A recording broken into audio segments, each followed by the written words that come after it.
আজকে আপনাদের সাথে শেয়ার করব সূরা ওয়াকিয়ার ফজিলত। 1।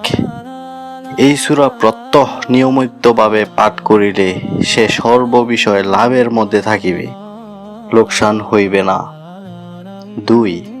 হযরত নবী করিম সাল্লাল্লাহু আলাইহি ওয়াসাল্লাম ইরশাদ করিয়াছেন, এই সূরা অতি বরকতময়, ইহা প্রত্যহ রাত্রে পাঠ করিলে সে সর্বদা সম্পদশালী থাকিবে।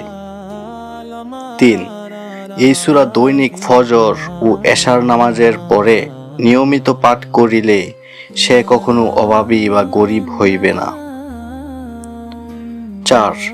এই সূরা লিখিয়া কবজ বানাইয়া সঙ্গে ব্যবহার করিলে সর্বপ্রকার বিপদাপদ হইতে রক্ষা পাইবে। 5। এই সূরা দৈনিক 7 বার করিয়া পাঠ করিলে বিবাহের কার্যাদি এবং মামলা মোকদ্দমার বিষয়ে নিজের পক্ষে লাভবান হইবে। 6। কোন লোক সম্পদশালী হইতে আশা করিলে এই সূরা শুক্রবার দিন সকালে 25 বার করিয়া পাঠ করা আরম্ভ করিয়া 1 সপ্তাহ শেষে পরের শুক্রবার দিন মাগরিব নামাজের পরে 25 বার পাঠ করিবে।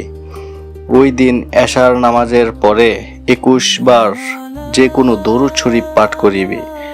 অতঃপর দৈনিক সকালে ও সন্ধ্যায় 1 বার করিয়া পাঠ করিতে থাকিবে। আল্লাহর রহমতে পাঠকারী জীবনে অভাবগ্রস্ত হইবে না, বরং সম্পদশালী থাকিবে।